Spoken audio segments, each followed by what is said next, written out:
தமிழ்நாடு அரசு அனைத்து சுகாதார செவிலியர் சங்கம் சமூக சமத்துவ டாக்டர் சங்கம் சார்பாக இன்றைக்கு இந்த ஊடகவியலாளர் சந்திப்பு நடத்துகிறோம். இந்த சந்திப்பில் தமிழ்நாடு அரசு அனைத்து சுகாதார செவிலியர் நிறுவனர் இந்திரா அவர்களும், புதிய மாநில தலைவர் விஷாலட்சி அவர்களும், பொதுச் செயலாளர் சத்யா அவர்களும், பொருளாளர் ஃபாத்திமா மேரி அவர்களும், மருத்துவத்துறை பணியாளர் கூட்டமைப்புடைய மாநில பொதுச்செயலர் டாக்டர் சாந்தி அவர்களும் மற்றும் மாநில நிர்வாகிகள் கலந்து கொண்டிருக்கிறார்கள். இப்பொழுது புதிய தலைவர் விஷாலட்சி அவர்கள் ஊடகவியலாளர் மத்தியிலே உரையாற்றுவார். விஷாலாட்சி, மாநில தலைவர், தமிழ்நாடு அரசு அனைத்து சுகாதார செவிலியர் சங்கம். இன்று தமிழ்நாட்டில் சுகாதார செவிலியருக்கு அதிக பிரச்சனைகள், பல்வேறு பிரச்சனைகள் இருந்து கொண்டிருக்கிறது. பல முறை அரசிடம் நாங்கள் வலியுறுத்தியுள்ளோம். தேசிய தடுப்பூசி திட்டத்தை கிராம சுகாதார செவிலியர்கள் மூலம் ஒன்றிய அரசும் மாநில அரசும் நடைமுறைப்படுத்தி வருகிறது. நாடு முழுவதும் கிராம சுகாதார செவிலியர் இப்பணியை சிறப்பாக செய்து கொண்டிருக்கின்றனர். தமிழ்நாட்டிலும் கிராம சுகாதார செவிலியர்கள் தடுப்பூசி பணியை நெடுங்காலமாக சிறப்பாக அர்ப்பணிப்போடு செய்து கொண்டிருக்கின்றனர். இந்த நிலையில் தடுப்பூசி வழங்கும் பணியில் இருந்து கிராம சுகாதார செவிலியர்களிடமிருந்து MLHBக்கு இந்த தடுப்பூசி பணியை தமிழ்நாடு அரசு வழங்குவது மிகவும் வருத்தமாக உள்ளது. தடுப்பூசி பணி VHனிடம் இருந்து MLHBயிடம் வழங்குவது சரியல்ல. இப்போக்கை தமிழக அரசு கைவிட வேண்டும். VHன்களை இப்பணியை தொடர்ந்து நடைமுறைப்படுத்த வேண்டும். தமிழ்நாட்டில் 4000க்கு மேற்பட்ட காலி பணியிடங்கள் உள்ளது. அதை நிரப்பாமல் இது 4 வருட காலமாக 4000 பணியிடங்கள் காலி பணியிடமாக இருக்கிறது. இதுக்கு கேட்டோம்னா நீதிமன்றத்தில் வழக்கு இருப்பதாக காரணம் காட்டி தமிழக அரசு காலி பணியிடங்கள் நிரப்புவதை தாமதப்படுத்துகின்றன. ஏற்கனவே பணிசுமை அதிகமாக VHனுக்கு இருக்குது. இதனால் தாய்மார்களுக்கும் குழந்தைகளும் ரொம்ப பாதிக்கப்படுறாங்க. அதனால் தாய் மரணம், சிசு மரணம் அதிகமாக இருக்கிறது. MRMBS எங்களுக்கு MRMBS பிரச்சனை வேறு துறைக்கு மாற்றி அமைக்கணுங்கிறது எங்களோட இது. முத்துலட்சுமி ரெட்டி, டாக்டர் முத்துலட்சுமி ரெட்டி, டாக்டர் முத்துலட்சுமி ரெட்டி மகப்பேறு உதவி திட்டம் நிதி உதவி திட்டம் வேறு துறைக்கு மாற்ற நாங்கள் வலியுறுத்தியுள்ளோம்.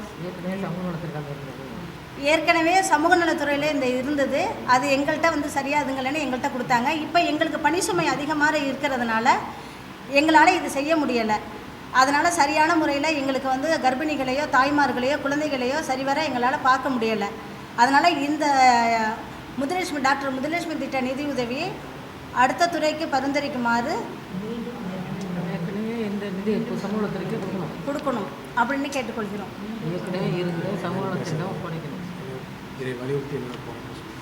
இதை வலியுறுத்தி 23/6 முதல் 2/7/25 வரை கோரிக்கை என்ன கருப்பு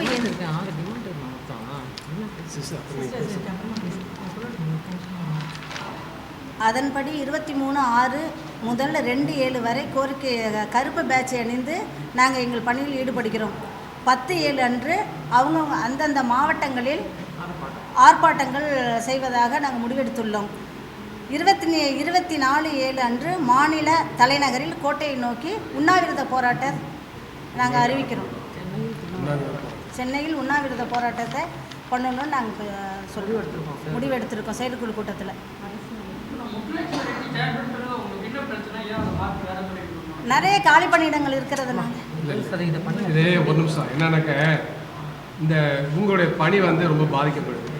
80 விழுக்காடு டைமை அந்த திட்டத்துக்கே செலவிட வேண்டிய அவசியம் இருக்குது.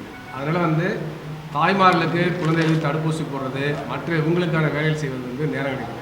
அது மிகப்பெரிய பாதிப்பை தாய்மார்களுக்கு குழந்தைகளுக்கு பொதுமக்களுக்கு ஏற்படுத்துது. அதனால தான் இந்த திட்டத்தை ஏற்கனவே இருந்தது போல் சமூக நலத்துறையில் ஒப்படைக்கணும்னு சொல்கிறோம். அதனால் அந்த அடிப்படையில் தான் செய்கிறேன். இல்லை, இப்போது கிராம சுகாதார செவிலியர்கள் தான் கிராமங்களில் பிரசவத்தை கவனிக்கிறாங்க இல்லையா? ஆமாம். சமூக நலத்துறையில் எந்த வருடம் இருந்துச்சு? எப்போ கிராம சுகாதார செவிலியருக்கு கிடைச்சிச்சு? மாற்றி 2012 ஆரம்பத்தில் குறைவான தொகை தான் கொடுத்தாங்க. 2008 மாற்றி கிராம சுகாதார செவிலியர் தான் பிரசவத்தை நல்லா கவனிக்கிறாங்க என்பதனால அவங்களுடைய பணிகளை பெண்களாக இருக்கிறது பாராட்டும் அளவுக்கு பேர் இருக்கு. அதே மாத்தணுங்கிறீங்க. அதாவது எங்களை மக்களை போய் பொதுமக்களை சந்திக்கின்ற இடம் வந்து குறைஞ்சி போச்சு. இப்போ ஏன்னா மத்திய அரசோ மாநில அரசோ நிதி ஒதுக்குவதில் தாமதம் ஏற்படுகிறது. அதனால் இப்போ எல்லாம் ஆன்லைன் என்ட்ரி அது மாதிரி போயிடுச்சு. மக்கள் வந்து கிராமத்தில் வந்து அந்த பணம் தாமதம் ஆகிறதுனால வந்து பெரிய பிரச்சனை பண்ணுறாங்க. நிதி ஒதுக்கீடுல தாமதம், அது ஆன்லைன் சேவைக்கு தனியாக ஆள் இல்லை. இருக்கிற இந்த மக்கள் சேவை பாதிக்கின்ற அளவுக்கு பொழுதுக்கும் ராத்திரி பகலாக ஆன்லைனில் விஹெச்எல்ஸ் உட்கார்ற மாதிரி நிலைமை இருக்குது. அதனால் அந்த ரொட்டீன் ஒர்க் இருக்கு இல்லையா, அது பாதிக்குது. அதனால் ஏற்கனவே சமூக நலத்துறையில் தான் இம்ப்ளிமெண்ட் ஆனது. அதை கொண்டாந்து நம்மள்கிட்ட கொடுத்ததுனால இப்போ ஒர்க்லோடு வந்து அதிகமாக 80% விழுக்காடு பணி அதுக்கே போகுது. அதனால் மறுபடியும் எங்கேருந்து கொடுத்தீங்களோ அந்த துறைக்கே கொடுங்க அப்படிங்கிறது தான் எங்களோட கோரிக்கையாக இருக்குது. 17 ஆண்டுகளாக இவர்கள் செய்து கொண்டிருக்கக்கூடிய அந்த பணிக்கு நல்ல பேர் இருக்கு. ஒன்று, அடுத்து ஆன்லைன் கொண்டு வரும்பொழுது ஆரம்ப சுகாதார நிலையத்தில் இருக்கு இல்லை தான் கொண்டு போய் பதிவு பண்ணணும். அப்படி பண்ணும்பொழுது ஆன்லைன் என்ற விஷயமும் விவாதம் வந்துச்சு. வந்த பொழுது இவங்க கோரிக்கைகளை எல்லாம் வச்சு தனியாக அங்கே ஆன்லைனுக்கு ஆள் போடுங்க என்ற கோரிக்கை ஒன்று வந்துச்சு. அதை அவர்கள் ஆரம்ப சுகாதார நிலையத்தில் தனியாக அப்படி ஒரு ஆன்லைனுக்கான ஆள் போட்டாங்கன்னு சொன்னால் இவங்க போய் எடுத்து சொல்ல அவங்க செய்ய என்பது எளிதாக இருக்கும் என்பதெல்லாம் விவாதிக்கப்பட்டது. அதில் இருந்த சிக்கல், அதில் ஆன்லைன் பண்ணிக்க ஆள் போடலை. ஆள் போடுங்க என்ற கோரிக்கை தான் சரியா இருக்கும். இல்லை பிரச்சனை அதில் தொடர் என்னன்னாக்க அரசு முழுமையாக தனியார் மயமாக்கும். இப்போ தேசிய கிராமப்புற சுகாதார இயக்கம் மூலமாகவும் நிதி ஆயோகம் என்ன பண்ணுறாங்க, படிப்படியாக அரசு மருத்துவரை தனியார் மயமாக்கிட்டு வராங்க. அதேபோல தடுப்பூசி உற்பத்தி, தடுப்பூசி விநியோகம், தடுப்பூசி வழங்கல் எல்லாத்தையுமே தனியார் மயமாக்கிட்டு. சென்ற ஆண்டு பார்த்தீங்கன்னா நம்முடைய மாண்பு மக்கள் நல்வாழ்வுத்துறை அமைச்சர் கூட தமிழ்நாட்டில் தடுப்பூசிகள் வந்து தனியார் மருத்துவமனை மூலமாக வழங்கப்படும் சொல்லி அவர் அறிவிச்சிருக்காரு. அப்போ இது என்னன்னாக்க அடிப்படையில் வந்து முழுமையாக தனியார் மயமாக்கல் நோக்கி போகுது. அந்த அடிப்படையில் தான் வந்து நாடு முழுவதும் கூடிய இல்லை அதே நான் சேர்த்து சொல்ல போகிறேன், அதே சேர்த்து சொல்ல போகிறேன். அதனால் என்னக்க ஆரம்ப சுகாதாரங்கள் துணை சுகாதாரங்களுடைய பணி என்னக்க நோய் தடுப்பு நடவடிக்கைகள், அதே மாதிரி குடும்ப நலத்திட்டம், மற்ற கர்ப்பிணி பெண்களுக்கு உதவுவது போன்றது தான். இப்போ அந்த பணியையே ஒன்றிய அரசு மாற்றுகிறது. அதனால தான் ஹெல்த் அண்ட் வெல்னஸ்க்கு பேர் மாற்றிக்கிட்டாங்க. பேரை மாற்றிட்டு சப்சென்டர் எல்லாமே நீங்கள் வந்து சிகிச்சை வழங்கக்கூடிய மையங்களாக மாற்றுவதற்கான முயற்சி நடக்குது. அங்கே டெலிமெடிசன் வர போயிடுது. அப்போ இதெல்லாம் செய்கின்ற போது என்னன்னாக்க படிப்படியாக கார்பரேட்டை கொடுக்குங்கிறது தான் அருண் ஜேட்லி ஏற்கனவே அறிவிச்சது. துணை சுகாதாரங்களை வந்து ஹெல்த் அண்ட் வெல்னஸ் என்ற பேர் மாற்றி கார்பரேட் சோஷியல் ரெஸ்பான்சிபிலிட்டி வந்து தனியார் நிலையில் ஏற்று நடத்துன்னு அறிவிச்சிட்டாங்க. அதை நோக்கி வந்து நாடு நகர்ந்து 2016ஆம் ஆண்டு 15ஆம் ஆண்டு பட்ஜெட்டே அதை அறிவிச்சிட்டாரு அருண் ஜேட்லி. நடைமுறைப்படுத்து நாடு முழுவதும் நடைமுறைப்படுத்தப்படுது, தமிழ்நாடு உட்பட நடைமுறைப்படுத்தப்படுது. தமிழ்நாடு அரசும் ஒன்றிய அரசுடைய அந்த கோரிக்கைகளை ஏற்று அந்த அவங்களுடைய கொள்கையின் அடிப்படையில் நம்ம மாற்றங்களை செய்கிறாங்க. அந்த அடிப்படையில் இங்கேயே வந்து பார்த்தீங்கன்னாக்க இப்போ இதை வந்து ஆயுஷ்மான் பாரத் திட்ட அடிப்படையில் கர்ப்பிணி பெண்களுக்கு பிரசவம் பார்க்குறது கூட அந்த திட்டத்தில் கொண்டு வர்றாங்க. அதுக்கான நிதி உதவி, அதாவது சிசேரியன் பண்ணால் அதுக்கான நிதி உதவி குறைவாக இருக்குலாம் இன்றைக்கி வந்து விமர்சனம் வந்துட்டு இருக்கு. அப்போ முழுமையாக பொது சுகாதாரத்துறை வந்து படிப்படியாக ஒழித்துவிட்டு இப்போ முழுமையாக தனியார் மயமாக்குறது, வணிகமயமாக்க நோக்கி நாடு சென்று கொண்டிருக்கிறது. அந்த அடிப்படையில் தான் இன்றைக்கி வந்து பார்த்தீங்கன்னாக்க இந்த சுகாதார சேவைகளில் இருக்கக்கூடிய பல்வேறு பொறுப்புகளையும் வந்து பறிக்கக்கூடிய ஒரு போக்கு இருக்குது. அப்போ வந்து மிடில் லெவல் ஹெல்த் ஒர்க்கர்னு ஒரு புதிய பணியிடத்தை உருவாக்கி அவங்கள்ட்ட வந்து எல்லா பணிகளையும் ஒருங்கிணைக்கக்கூடிய வேலையை கொடுக்குறாங்க. துணை சுகாதாரங்களையும் அவங்க எல்லாமே ஒன்றிய அரசு தான். ஒன்றிய அரசு தீர்மானிக்கிறது, மாநில அரசு நடைமுறைப்படுத்துது. அப்போ மாநில அரசு தமிழ்நாட்டுடைய உரிமைகளை, மாநில உரிமைகளை சுகாதாரத்துறையில் காப்பாற்றணும். எப்படி நீட் தேர்வில் காப்பதற்காக போராடுகிறார்களோ அதே போல மருத்துவர்களில் காப்பதற்காக போராடுறாங்களோ அதே போலவே மருத்துவ சேவைகளையும் மாநில உரிமைகளை காக்க வேண்டிய பொறுப்பு தமிழ்நாடு அரசு இருக்குது. அதை வந்து தான் திரும்ப திரும்ப அவர்களும் சொல்கிறார்கள், நாங்களும் சொல்கிறோம். அப்போ எந்த காரணம் கொண்டும் பிரைமரி ஹெல்த் சென்டரையோ துணை சுகாதாரங்களையோ தனியார் மயமாக்கக்கூடாது, அதில் உள்ள சேவைகளை தனியார் மயமாக்கக்கூடாது. ஆனால் படிப்படியாக இந்த மாதிரி தனியார் மயமான முயற்சி நடக்குது. அப்போ அந்த அடிப்படையில் பார்த்தீங்கன்னாக்க டெலிமெடிசன் சென்டராக மாற்றுறாங்க. அப்போ அது வந்து மிக மோசமான விளைவுகளை பொதுமக்கள் உருவாக்க என்பது தான். அதனால் வந்து ஏற்கனவே அவர்களுக்கு என்னென்ன பணி வழங்கப்பட்டிருக்கிறதோ, வரையறுக்கப்பட்டிருக்கிறதோ அந்த அடிப்படையில் அவர்களுக்கு தொடர்ந்து அந்த பணி வந்து வழங்கப்பட வேண்டும். அவர்களுக்கு வந்து அந்த பணி பாதுகாப்பு இருக்கணும். அதே போலவே காலி பணிகள் 4000 இடம் இருக்குது, அதை வந்து நிரப்பணும். உச்சநீதிமன்றத்தில் வழக்கு இருக்குது, அந்த வழக்கை எவ்வாறு விரைவாக முடிப்பது என்று சொல்லி தமிழ்நாடு அரசு முயற்சிகளை மேற்கொள்ள வேண்டும். முயற்சிகளை மேற்கொண்டு காலி பணிகளை நிரப்பணும். ஆனால் போதிய அளவுக்கு அக்கறை செலுத்தப்படவில்லை என்பது தான் வருத்தமாக இருக்கிறது. ஏன்னா 4000 பணியிடங்களில் 4000 பணிகள் நிரப்பினா அரசுக்கு அதில் அவங்களுக்கு வந்து ஊதியம் கொடுக்கணும், பல்வேறு செலவுலாம் இருக்குது. அப்போ அந்த அடிப்படையில் வந்து உச்சநீதிமன்றத்தில் வந்து வழக்கு காரணம் காட்டி கொண்டு நாங்கள் வந்து விஹெச்என் பொறுப்பை நிறைவேற்ற முடியல, நீதிமன்றத்தில் வழக்குன்னு சொல்லி அதில் தப்பிப்பது சரியில்லை. எனவே தமிழ்நாடு அரசு இந்த பிரச்சனை சீரியஸாக கவனம் செலுத்தணும். அவங்க உடனடியாக வந்து தலையிட்டு எவ்வாறு விரைவாக அந்த நீதிமன்றத்தை வழக்கம் முடித்துவிட்டு 4000 காலி பணி நிரப்புறதை பார்க்கணும் அப்படிங்கிறது தான். அப்போ இது மாதிரி யாராவது தடுப்பூசி யார் போட்டுட்டு இருக்காங்க? போட்டுட்டு இருக்காங்க. அது மாற்றி என்ன மெட்ரிக்ஸ் கொடுக்கணும் அப்படிங்கிறது MLHP mid level health provider. Mid level health provider. அதாவது ஒரு சுற்றறிக்கை 4888 பேர் MLHP நியமனம் செய்யப்பட்டார்கள். அது எதுக்குன்னா மக்களை தேடி மருத்துவம் அதுக்காக நியமிக்கப்பட்டவர்கள். அவங்க என்ன பண்ணுவாங்கன்னா சமுதாய கூடம், சேவை மையம், PHCலேருந்து அந்த மருந்து மாத்திரைகளை எடுத்துகிட்டு போய் மக்களுக்கு கொடுக்கணுங்கிறது தான் அவங்களோட அது NHMஆல நியமிக்கப்பட்டவர்கள்.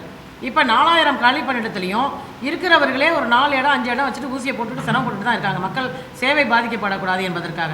இப்போ என்ன பண்ணுறாங்கன்னா இயக்குனரால் ஒரு உத்தரவு போடப்பட்டிருக்கு. இது 4888 பேரும் தடுப்பூசி பணியை மேற்கொள்வார்கள். அவர்களுக்கு பயிற்சி அரை மணி நேரம் 1 மணி நேரம் ஒரு நாள் பயிற்சி கொடுக்கப்படுது. ஆனால் இவருக்கு தடுப்பூசி போடுவதற்கே கிராம சுகாதார செவிலியர்கள் 2 ஆண்டுக்கு பயிற்சி போடுறது 30 வருஷத்துக்கு மேலே செய்கிறாங்க. எந்த பிரச்சனையுமே தடுப்பூசினால் வரல. இப்போ இவங்க இந்த காலி பண்ணுற நிரப்ப சொல்கிறதுக்கு பதிலாக இவங்களை கொண்டாந்து உள்ளே போட்டு இவங்க தடுப்பூசியை மேற்கொள்வார்கள்னு கிராம சுகாதார செவிலியர் மத்தியில் ஒரு பதட்டம் அச்சம் இருக்குது. ஏன்னா ரொட்டீனாக ஜாப் சார்ட்டோட தடுப்பூசி பணி என்பது கிராம சுகாதார செவிலியரோடது. அந்த பணியை மக்களை தேடி மருத்துவம் என்பது NMHS கொடுத்த ஸ்கீமா? ஆமாம் ஆமாம் அப்படிதான். இங்கிருந்து தமிழ்நாட்டிலிருந்து உருவான புதியதானதா? இல்லை, NHM என்ற நேஷனல் ஹெல்த் மிஷன். அது உலக வங்கி பணத்தில் வாங்கிட்டீங்களா? உலக வங்கியோட திட்டம் தான். இப்போ ஒரே ஒரு விஷயம் நான் சொல்லிக்கிறேன். இந்த தடுப்பூசி போடுதலை கிராம சுகாதார செவிலியத்திலிருந்து பறிக்கணும் என்ற கருத்து எப்போ வந்துச்சு? இப்போதான் ஒரு 15 ஆண்டுகளுக்கு முன்னால செவிலியர்கள் அதை எதிர்த்து போராட்ட மாதிரி ஒரு நினைவு இல்லை. அது பின்னாடி இப்போதான் சுற்றறிக்கை அனுப்பியிருக்கிறார் DPHஆல் சுற்றறிக்கை. அதுக்கு இல்லை, நான் சொல்றது DPH பத்மநாபன் இருக்கும்போது டாக்டரா அப்போ ஒரு போராட்டம் அந்த மாதிரி பறிக்கக்கூடாது அப்படின்னு அப்போ நாங்கள் இல்லை துணை செவிலியர்களை ஆரம்ப சுகாதார நிலையத்திலேருந்து காலிப்படத்துக்கு போடும்போது தான் அந்த பத்மநாபன் சார் இருக்கும்போது அது இம்யூனைசேஷன்ல எல்லாம் அந்த பிரச்சனை எல்லாம் இவ்வளோ நாள் வரல. தடுப்பூசியை கிராம சுகாதார செவிலியர் தான் போடணும். இல்லை, அது தற்காலிகமான ஏற்பாடு வந்தது. இல்லை, அது நீங்கள் சொல்கிறது சரி. அன்னைக்கு ஒரு சிறிய சம்பவம் ஏற்பட்டுச்சு. ஒரு இடத்துல ஒரு 2 குழந்தைகள் பாதிக்கப்பட்டாங்க, இறந்துட்டாங்க. அந்த அடிப்படையில் தற்காலிகமாக மருத்துவமனையில் பிரைமரி ஹெல்த் சென்டருக்கு போய் தடுப்பூசி போடுற மாதிரி கொண்டு வந்தாங்க. அதே மாதிரி திரும்ப அரசாங்கம் உங்கள்கிட்ட கொடுத்துட்டாங்க. அப்போ அந்த மாதிரி கொடுத்து இப்போ தொடர்ந்து சிறப்பாக வரும்பொழுது நீங்கள் என்ன ஸ்டாண்ட் எடுத்தீங்க? அது மாதிரி செய்யக்கூடாதுன்னு தான் சொல்லுவோம். மணலியில் ஒரு 2 குழந்தை என்ன பிரச்சனைனாங்க? இல்லை, நான் சொல்கிறேன். தடுப்பூசியெல்லாம் எங்கள்கிட்ட பறிக்கல. மணலியில் அன்னைக்கு ஹெல்த் மானிய கோரிக்கை அன்னைக்கு மைசல்ஸ் வேக்சின் போடும்போது 2 குழந்தை இறந்துச்சு. அதனால் என்னன்னா பொதுமக்களை திருப்திப்படுத்துவதற்காக அந்த கிராம சுகாதார செவிலியர்கள் சஸ்பெண்ட் பண்ணாங்க. அப்போ அதோட நியாயத்தை நம்ம சொன்னோம். அதே மாதிரி திருவண்ணாமலையில் அந்த போலியோ ட்ராப்ஸ் இனாக்ரேட் பண்ணும்போது ஒரு அமைச்சர் இனாக்ரேட் பண்ணும்போது 2 சொட்டு தான் போடும். ட்ராப்பரை பிடிச்சி அழுத்தும் போது அது ஆஸ்பிரேட் ஆகி குழந்தை இறந்து போச்சு. உடனடி என்ன பண்ணுறாங்கன்னா அந்த பூத்தில் இருக்கிற அவங்க VHNே அந்த பூத்தில் இல்லை, ICDS ஒர்க்கர் இருந்தாங்க. ஆனால் VHN தான் பொறுப்பாளர் நியமித்து இது பண்ணாங்க. நாங்கள் போராட்டம் ஆனோன்னு சொன்னால் அது இதாகிடுச்சு. தடுப்பூசியெல்லாம் எங்கள்கிட்ட பறிக்கலை. அது தடுப்பூசி இல்லை, இப்போ இந்த பிரச்சனை வரல. Global alliance for vaccine and immunisation ஒரு உலகளாவே திட்டம்.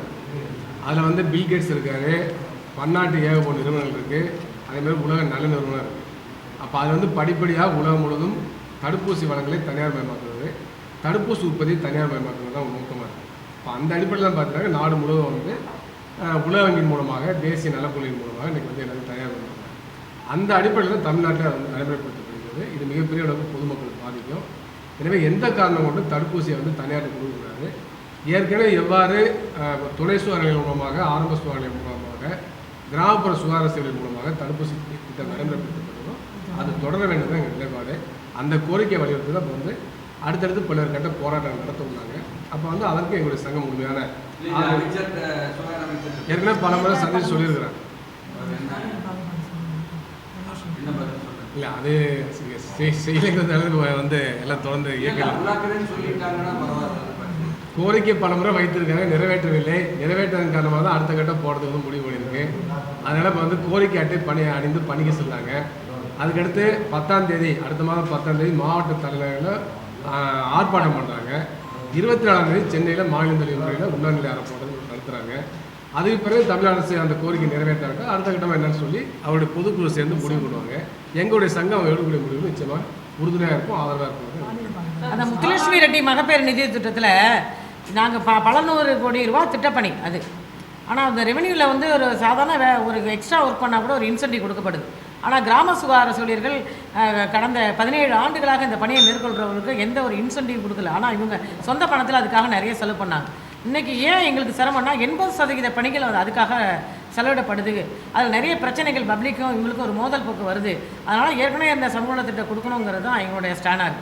அது நாங்கள் தொடர்ந்து கோரிக்கை வச்சுட்ருக்கோம். ஒரு ஸ்டேஜில் வந்து அதை வந்து கொடுத்துடலாம், ஊரக வளர்ச்சி திட்டம் கொடுக்கலான்ற மாதிரி கூட முடிவெடுத்தாங்க. இப்போ செக்ரட்டரிகிட்ட லாஸ்ட் டைம் கூட நம்ம 5/1 இந்த ஆண்டு பேசியிருக்கோம். 5/1 போன செக்ரட்டரிகிட்ட பேசியிருக்கோம் கொடுங்கன்னு. அது டிபிஹெச்சுக்கு வந்து ஃபைல் போட சொல்லியிருக்காரு. எல்லாருக்குமே பிரச்சனை இருக்குது. இதனால் டாக்டர்ஸ்லேருந்து மினிஸ்ட்ரியல் ஸ்டாஃப்லேருந்து எல்லாருக்குமே இந்த பணியினால் நிறைய ப்ராப்ளம் இருக்குது. அதனால் சமூகத்துறை நலத்திட்டத்தை அந்த நலத்திட்ட துறைக்கு கொடுக்கணுங்கிறது தான் எங்களோட கோரிக்கை. ஏன்னா பொதுமக்கள் நிறைய பாதிக்கப்படுறாங்க. எங்களுக்கு நாங்கள் வந்து மக்களை சந்திக்காமல் கிராம சுகாதார சொல்லியை சந்திக்காததுனால மகப்பேறு மரணம் சிசு மரணம் அதிகமாகிட்டே இருக்குது. இன்னும் சொல்ல இப்போ மகப்பேறு மரணம் என்பது இவங்களுடைய வேலையை இவங்களால செய்ய முடியல. சொல்லிட்டேன் 1,45,000 கூடிட்டு இருக்குங்கிறது உண்மை. அது வந்து 1,00,000 தாய்மார்கள் இது பண்ணால் 45-44 அந்த அளவில் இருக்குது. இல்லை 50-52 இருக்கு. கூடிக்கிட்டு தான் இருக்குது, ஒன்றும் குறையில. கூடிக்கிட்டு தான் இருக்குது, குறையில. ஏன்னா துணை செவிலியர்கள் இருப்பாங்க ஆரம்ப சுகாதார நிலையத்தில். அவங்கள தூக்கி வெளியில் போட்டாச்சு. அவங்க தான் நிறைய டெலிவரி பார்க்குறவங்க, நிறைய எஃபிஷியன்ட்டு. அவங்களெல்லாம் தூக்கி ஃபீல்டுக்கு காலியாக இருக்கிற ஃபீல்டுக்கு போடுறாங்க. அந்த பன்னெண்டு அப்படியே இருக்குது. அதில் கொண்டாந்து புதுசாக ஃப்ரெஷ் கேண்டிடேட் கொண்டாந்து ஸ்டாஃப் நர்ஸ் எல்லாம் போட்டுட்ருக்காங்க. அப்போ அவங்க போட்டுட்டு நாங்கள் வேணான்னு சொல்ல. ஆனால் டிஎம்எஸ் சைடு அவங்க வந்து அரசு மருத்துவமனை, மருத்துவக் கல்லூரி மருத்துவமனைலாம் நிறைய வேக்கண்ட் இருக்குது. அங்கே போடாமல் ஆரம்ப சுகாதார நிலையத்தில் போட்டுட்டு இங்கே இருக்கிற இவங்களை வந்து அந்த பிளேஸில் கொண்டாந்து போட்டு இவங்களை தூக்கி வெளியில் போடுறது. இந்த மாதிரி நிர்வாகத்தில் நிறைய வந்து குளறுபடிகள் இருக்கிறது தான். எங்களை இப்போ வந்து பொதுமக்களை பற்றி நலன் கருதுறாங்களா என்னன்னு தெரியல. ஆனால் பொதுமக்கள் நிறைய பாதிக்கப்படுறாங்கங்கிறது யதார்த்தமான விஷயம். ப்ரமோஷனும் இல்லை. 30 வருஷமாக பார்த்தீங்கன்னா 33 வருஷமாக நாங்கள் எங்களுக்கு வந்து ப்ரமோஷன் இல்லைன்னு சொல்கிறோம். பலநோக்கு சுகாதார ஆண் பெண் திட்டத்தில் ஆண் பணியாளர்களுக்கு 5 ஆண்டு பணியில் சேர்ந்த 5 ஆண்டில் கிரேட் 1 சுகாதார ஆய்வாளர் கொடுக்கப்படுது. ஆனால் நாங்கள் 30 வருஷம் அது ஒரு முதற்கட்ட பதவி எட்டுவதற்கு அதில் நிறைய பாதிப்புகள் இருக்குது. அதனால் மன அழுத்தம் இருக்குது. அது அந்த பெண்கள்ங்கிறதுனால நாங்கள் புறக்கணிக்கப்படுகிறோம் என்ற ஒரு நிலை வந்து இருக்குது. அப்படிங்கிறது தான் பொது சுகாதாரத்துறையில் தான் அது. ஸோ ஒரு சீனியாரிட்டி லிஸ்ட்டுக்கே நாங்கள் 15 ஆண்டுகள் காத்திருக்க வேண்டியிருக்கு.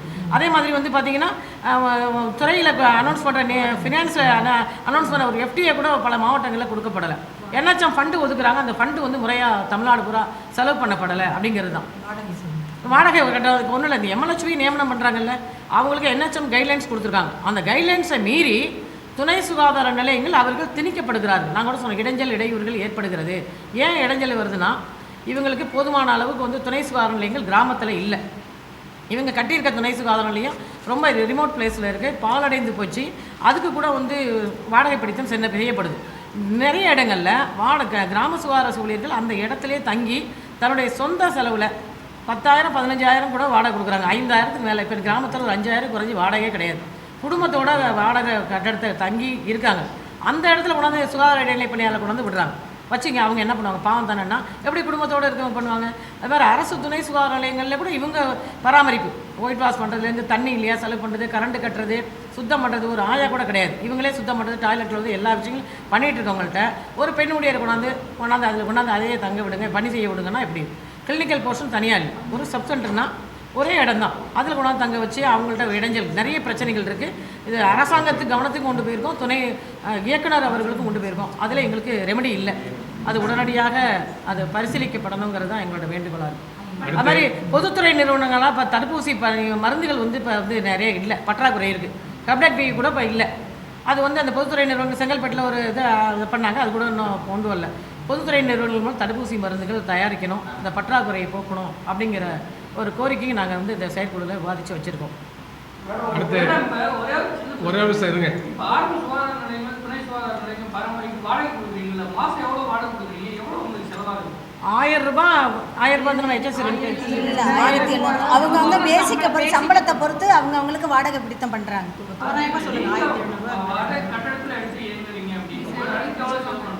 இவங்களுடைய சேலரியில் தான் அந்த வாடகைக்கு அரசு குடியிருப்புக்கான வாடகை பிடித்தம் பண்ணப்படுது. அதில் HSC ரெண்ட்டு வந்து இவங்களுக்கு கிடையாது. அது மாதிரி இருக்கும்போது ரெண்ட்டு வந்து கொடுக்கல. வீட்டு வாடகை படின்னு கொடுக்குறாங்களா, அது கொடுக்க மாட்டாங்க. இவங்களுக்கு வந்து ஒரு 1700 கொடுக்குறாங்கன்னு வச்சுங்களேன். அந்த 1500 வீடு இப்போலாம் கிடைக்கிறதில்ல, கிராமத்தில் கூட கிடைக்கிறதில்ல. இவங்க எக்ஸ்ட்ரா பணம் போட்டு தான் அந்த இடத்த வந்து பிடிச்சி துணை சுகாதார நிலையங்களை ரன் பண்ணிகிட்டு இருக்காங்க. அப்புறம் ஏஎன்எம் பிரச்சனை இல்லை ரவி, ஏஎன்எம் பிரச்சனை ஒன்று இருக்குது. அது சம்மந்தம் பொதுச் செயலாளர் சத்யா பேசுவோம். சத்யா மேடம் உங்க பேர் என்ன மேடம்? என் பேர் இந்திரா சார். இந்திரா பி. சத்யா, பொதுச் செயலாளர், தமிழ்நாடு அரசு அனைத்து சுகாதார செவிலியர்கள் சங்கம். எங்கள் தலைவர் சொன்ன மாதிரி எல்லா கோரிக்கைகளும் பல முறை நாங்கள் அரசுக்கிட்ட சொல்லிட்டோம், போராட்டம் பண்ணி சொல்லிட்டோம். எத்தனையோ முறை போய் கிரிவிலன்ஸ் மீட்டிங் வைக்கிறப்ப கூட கொண்டு போய் கொடுத்துட்டோம். ஆனால் எங்களுக்கு இது வரைக்கும் எந்த தீர்வுமே கிடைக்கல. எல்லா கோரிக்கைகளையும் முதல்வர் பார்வைக்கு உங்கள் மூலியமாக கொஞ்சம் கொண்டுட்டு போய் எங்களுக்கு ஒரு தீர்வு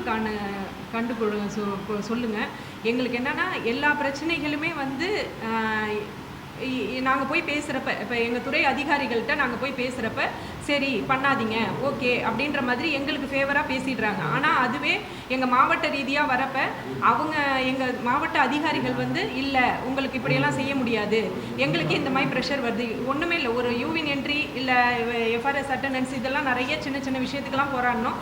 அது எல்லாத்துக்குமே எங்களுக்கு வந்து திருப்பி எங்கள் துறை ரீதியாக எங்களோட மாவட்ட அரசுலேருந்து ப்ரெஷர் வருது. நாங்கள் இங்கே கேட்குறப்ப ஊன்னு சொல்லிடுறாங்க, அங்கே போய் கேட்குறப்ப அவங்க மூலியமாக ப்ரெஷர் வந்து மெமோ கொடுக்குறாங்க, நிறைய தண்டனைகள்லாம் கொடுக்குற மாதிரி பண்ணிக்கிட்டு இருக்காங்க. அதுதான். அப்புறமேல் வந்து ஒவ்வொரு ஆரம்ப சுகாதார நிலையத்திலையும் ஏஎன்எம் அப்படின்ற துணை செவிலியர்கள் இருக்கிறாங்க. இப்போ அவங்கள வந்து எங்கள் காலி பணியிடங்கள் 4000ஐயும் புதுசாக போட்டு நிரப்பாமல் அவங்க எல்லாரையும் கொண்டு போய் கிராம சுகாதார செவிலியராக ஒர்க் பண்ண சொல்கிறாங்க. கிராம சுகாதார செவிலியராக அவங்கள போட்டுட்டாங்கன்னா அப்புறம் ஏஎன்எம் போஸ்டிங்கே வந்து சரண்டர் பண்ணிடுவாங்க. ஏஎன்எம்மே இதன் மேல் எடுக்க மாட்டாங்க. அது மாதிரியான காலகட்டத்தில் இருக்குது. எங்களுக்கு ஏஎன்எம்மையும் நாங்கள் விட்டு கொடுக்க மாட்டோம், கிராம சுகாதார செவிலியர்களையும் நாங்கள் விட்டு கொடுக்க மாட்டோம். எங்களுக்கு ரெண்டுமே இருக்கணும். நாங்கள் பொதுமக்களுக்கும் அதான் நல்லது.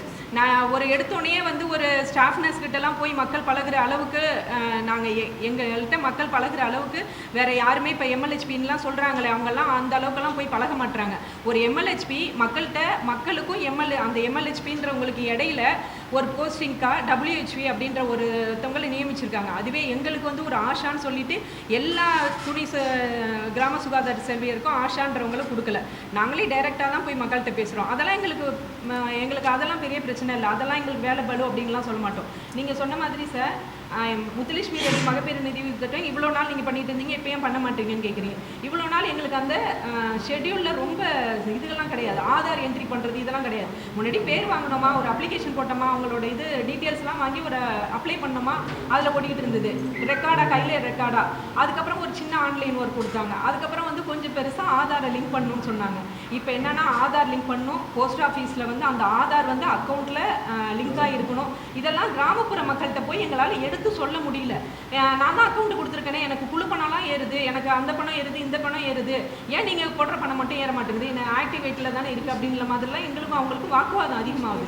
அப்போ வந்து நாங்கள் சொல்கிற எங்களோட சேவைகளை அவங்களுக்கு முழுசாக போய் சேர மாட்டேங்குது. ஒரு தடுப்பூசிக்கு போட வரப்ப ஏன் எனக்கு இன்னும் பணம் ஏறலன்னு கேட்குறப்ப அவங்களுக்கு அந்த இதுலையே தான் பேசுகிறாங்களே தவிர தடுப்பூசி பற்றி எங்களுக்கு அவ்வளவா ஒரு உணர்வு கிடைக்க மாட்டேங்குது. அவங்களுக்கு வருஷம் மாற்றிட்டே போயிட்டு இருக்காமா. பிரதான கோரிக்கை 3 கோரிக்கை. தடுப்பூசி பணியை எம்எல்ஹெச்பி கிட்ட கொடுக்கக்கூடாது. எம்எல்ஹெச்பி கிட்டேருந்து எம்எல்ஹெச்பிக்கு கொடுக்குறாங்க.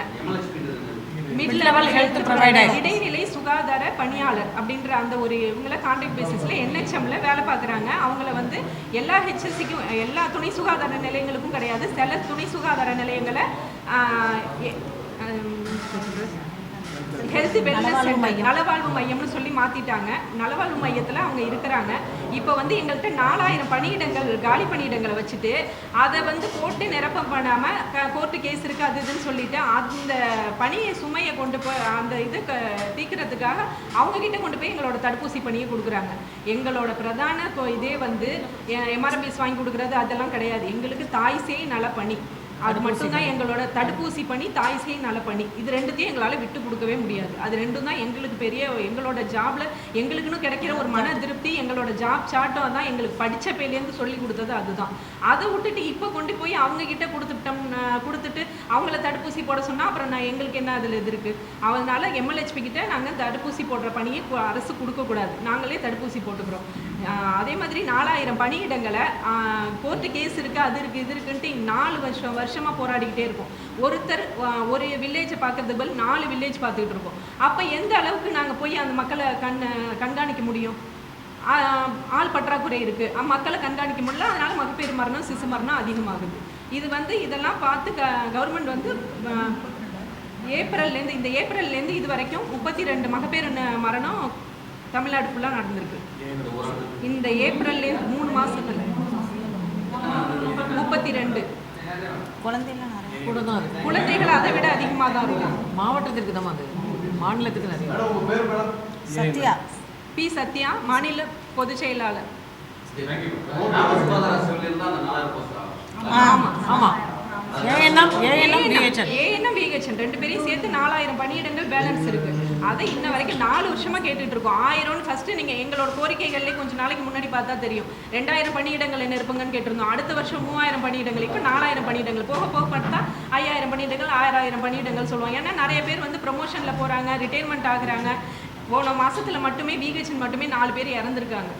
மன அழுத்தம் முத்துலட்சுமி மகப்பேறு நிதி திட்டத்தினால வர மன அழுத்தம் தான். பொழுதையனைக்கும் நாங்கள் செல்லில் மட்டும்தான் வேலை பார்த்துட்டு இருக்கோம். இதுதான் எங்களோட டியூட்டி டைமிங் அப்படின்றதே எங்களுக்கு கிடையவே கிடையாது. எந்த நேரத்தில் வேணாலும் ஒரே ஒரு ரிப்போர்ட் எடுத்து போட்டு சரி ஓகே எல்லாமே டிஜிட்டல் மயமாகுது, அதனால நீங்கள் எல்லாருமே மாறிக்கிங்க அப்படின்னு சொல்லி எங்கள் துறையில் சொல்கிறாங்க. டிஜிட்டல் மயமாக ஆக்கிட்டாங்களே, அப்போ ஆன்லைனில் மட்டும்தான் என்ட்ரி போடுறோமே, அதுலேருந்து ரிப்போர்ட் எடுத்துக்கலாம்ல? அது கிடையாது. நீங்கள் இத்தனை ரெக்கார்டு கையால் எழுதி மெயின்டைன் பண்ணணும் அப்படின்னு சொல்லி அதையும் மெயின்டைன் பண்ண சொல்கிறாங்க. நாங்கள் கையாலையும் எழுதணும், ஆன்லைன்லையும் என்ட்ரி பண்ணணும், அதனில இந்த முத்துலட்சுமி ரெட்டி இதையும் பண்ணிக்கணும். அப்படின்னா எவ்வளோதான் எங்களால் முடியும்? ஆன்லைன் என்ட்ரிக்கு ஆள் கேட்டாலும் ஆன்லைன் என்ட்ரிக்கு ஆள் கேட்டுட்டோம், நிறைய தடவை கேட்டுட்டோம். இன்ன வரைக்கும் எங்களுக்கு ஆன்லைன் என்ட்ரிக்கு ஆள் கொடுக்கல. எங்களுக்கு இப்போதைக்கு ரெமெடி வந்து உடனடி தேவைகள் அப்படிங்கிறது காலி பண்டங்கள் நிரப்பணும். பொதுமக்கள் அதிகமாக பாதிக்கிறாங்க. மகப்பேறு மரணம், சிசு மரணம் அதிக அளவில் ஏற்படுது. காலி பண்டங்கள் நியமிக்கிறதுல அரசாங்கத்திலேருந்து பயிற்சி பெற்றவர்கள் நிறைய பேர் இருக்காங்க. எங்கள் ஊழியர்கள் அவங்கள நியமிக்கணும் அப்படின்னு கேட்குறோம். முத்துலட்சுமி ரெட்டி மகப்பேறு நிதி திட்டம் வேறு சமூகத்திற்கே கொடுக்கணும். கொடுத்தா நிறைய பிரச்சனைகள் இதுலேருந்து போகும்.